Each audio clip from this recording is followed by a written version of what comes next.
अस्सलाम वालेकुम students. Class 10th का हम मिसलेनियस एक्सरसाइज 2 कर रहे थे और शॉर्ट क्वेश्चन कर रहे थे और शॉर्ट क्वेश्चन का पार्ट नंबर 5 था। शो दैट हमने ये प्रूव करना था x cube plus y cube इस इक्वेशन के इक्विवेलेंट हो। तो अच्छा स्टूडेंट्स, मैं आपको बताऊं, अगर आप इन दोनों को पहले मल्टीप्लाई करेंगे और फिर इसके साथ मल्टीप्लाई करेंगे तो ये बहुत बड़ा सॉल्यूशन आ जाएगा और आप इसको सॉल्व नहीं कर पाएंगे। इसलिए आपने थोड़ा सा प्रैक्टिस करनी है और आपको प्रैक्टिस करने के बाद याद हो जाएगा। इन दोनों ब्रैकेट्स को आपने पहले मल्टीप्लाई करना है, एक्स को बाहर रखेंगे, अगली ब्रैकेट अंदर आ जाएगी, फिर प्लस का साइन, फिर डब्ल्यू ये ओमेगा वाई आ जाएगा और अगली ब्रैकेट आ जाएगी। तो उसके बाद हम आपको पता है ये एज इट इज़ आ जाएगा एक्स की पावर 1 एक्स की पावर 1 है।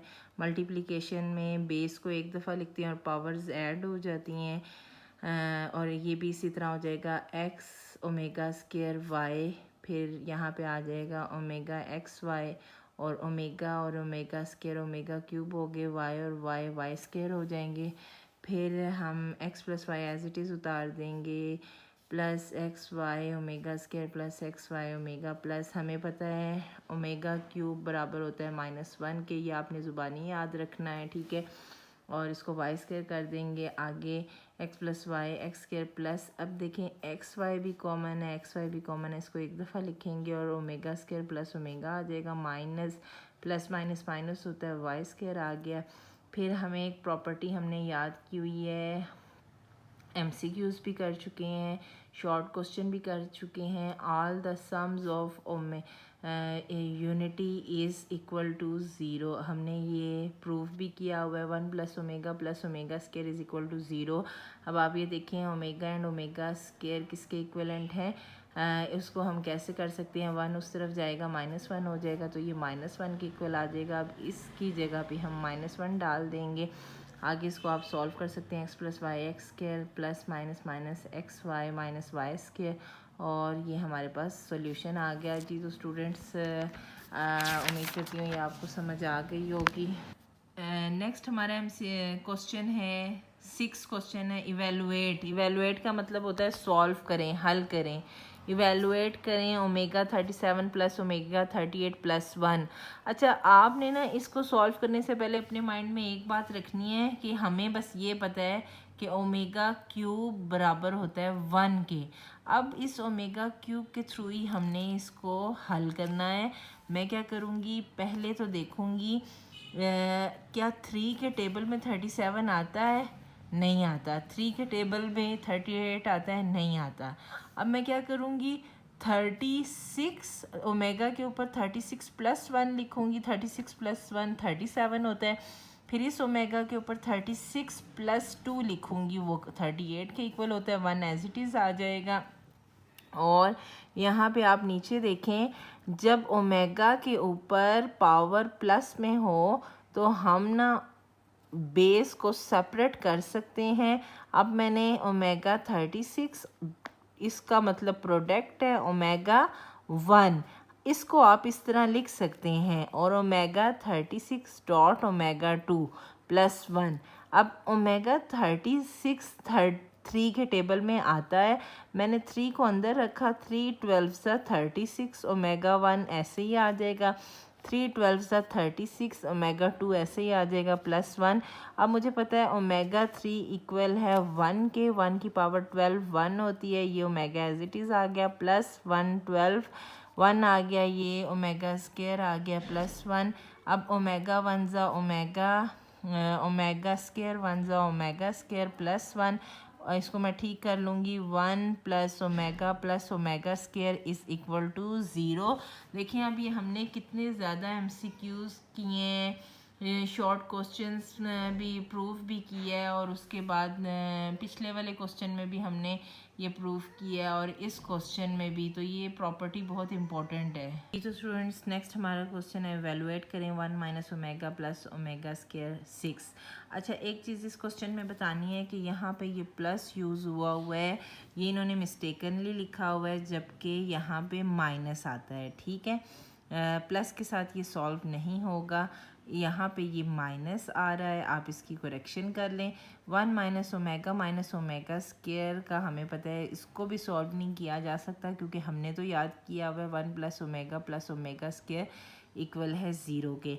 हम क्या करेंगे, हम यहाँ से माइनस साइन कॉमन ले लेंगे, यहाँ पे बच जाएगा ओमेगा प्लस ओमेगा स्क्वायर, और आप ये चीज़ इधर रहने दें, 1 वहाँ चला जाएगा, -1 हो जाएगा, इसकी जगह -1 आ जाएगा, माइनस माइनस +1, 1 + 1 2, 2 की पावर 6, और 2 को 6 टाइम मल्टीप्लाई करें तो 64 आंसर आता है। ये आप नोट कर लें, ठीक है। इस सवाल की आपने करेक्शन करनी है। क्वेश्चन नंबर 8 देख लें। If omega is cube root of unity, comma form an equation whose roots are 3 omega and 3 omega square. तो आपने सम का भी फार्मूला पढ़ा होगा, प्रोडक्ट का भी किया होगा, ठीक है। अब इसका सॉल्यूशन देख लें। द गिवन रूट्स आर, अब क्या क्या दिया हुआ है, 3 ओमेगा कोमा 3 ओमेगा स्क्वायर। हमने इनका सम लेना है, sum is equal to 3 omega plus 3 omega square. इन दोनों को जमा कर लें, 3 कॉमन ले लें, ओमेगा प्लस ओमेगा स्क्वायर।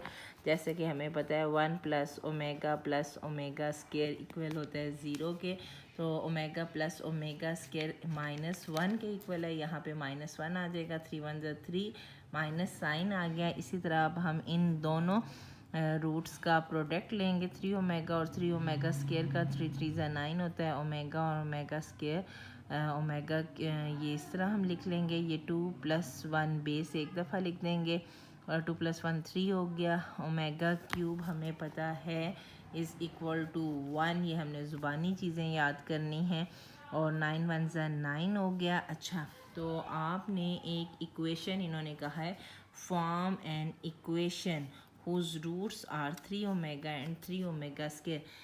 आपने इसके लिए एक इक्वेशन याद की होगी, x square minus sum of x plus product is equal to 0।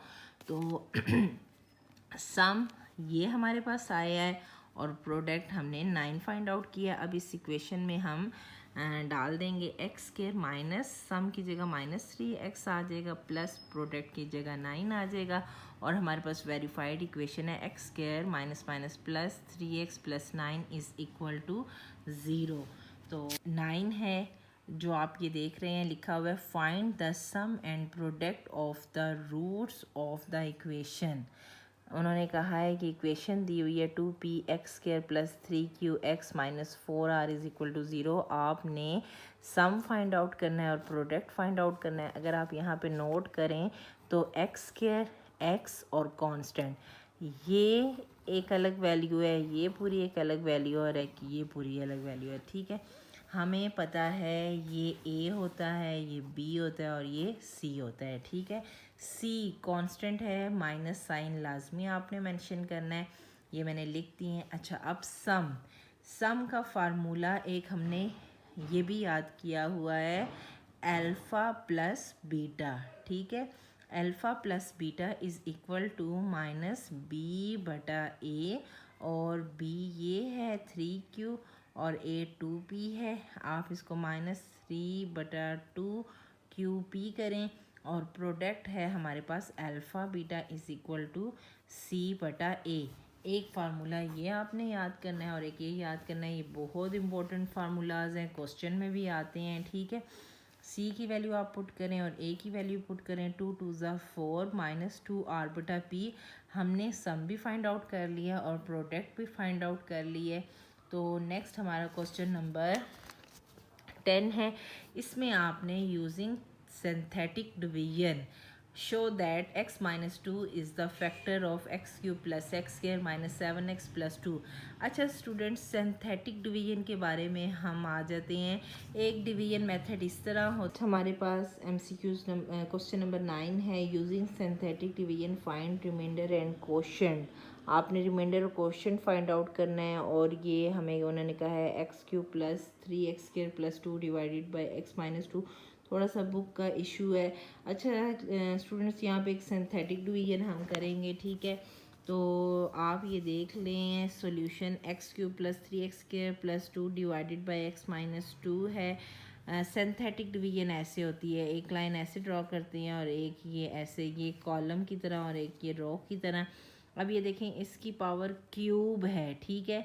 इसके पीछे क्या वेरिएबल के पीछे कोई रकम नहीं है, 1 लिख देंगे। एक्स क्यूब के बाद एक्स स्क्वायर आता है, इसके पीछे क्या वैल्यू है, 3 है। जस्ट वैल्यू लिखनी है। एक्स स्क्वायर के बाद एक्स वेरिएबल होना चाहिए जो कि इधर नहीं है, उसकी जगह हम 0 लिख देंगे। उसके बाद 2 कांस्टेंट आ गया। x माइनस 2 है, इससे डिवाइड करना है और सिंथेटिक डिवीजन में इस तरह डिवाइड करते हैं। x minus 2 is equal to 0 लिखें, x इधर ही रहने दें, 2 दूसरी तरफ जाएगा। अब ये 2 यहाँ पे आ जाएगा, ठीक है। आपने इस जगह पे एक एरो डालना है और ये 1 नीचे उतार लेना है। 2 1 ज़ा 2, 3 और 2 ऐड हो रहे हैं, दोनों के साथ प्लस साइन है, ये 5 हो जाएगा, ठीक है। अब ये 2 इस 5 से मल्टीप्लाई होगा, 2 5 ज़ा 10, 10 और 0 ऐड करें, 10 आ गया। 2 10 ज़ा 20, 20 में 2 ऐड करें, 22 आ जाएगा। तो ये अब आपने इन्होंने हमें कहा था क्वेश्चन में क्वोशंट और रिमाइंडर फाइंड आउट करें। 10 द क्वोशंट। अब क्वोशंट यहाँ पे हमें जो है हम देख लेते हैं कि हमारे पास क्वोशंट क्या आ रहा है। ये चीज़ जो है ये क्वोशंट कहलाती है और ये रिमाइंडर कहलाती है। अब वापस आपने वैसे ही बनाना है। अच्छा, अब ये देखें, ये क्वेश्चन स्टार्ट क्यूब से हो रहा था, तो जो क्वोशंट होता है ना, एक पावर एक्स की कम कर देते हैं, एक्स स्क्वायर लिखेंगे हम। वापस एक्स स्क्वायर आ गया, एक्स स्क्वायर के पीछे क्या आएगा, 1 प्लस 5x प्लस 10, ये वाला कांस्टेंट होता है, और क्यूब हो तो ये एक्स स्क्वायर के पीछे आता है। और हमारे पास हमारा रिमाइंडर जो है वो क्या आया है, ये रिमाइंडर हमारे पास आ गया है 22। ये चीज़ हमारे पास रिमाइंडर आ गई है, ठीक है। थोड़ा सा लिखने का इशू आया है, तो 22 हमारे पास रिमाइंडर आ गया है।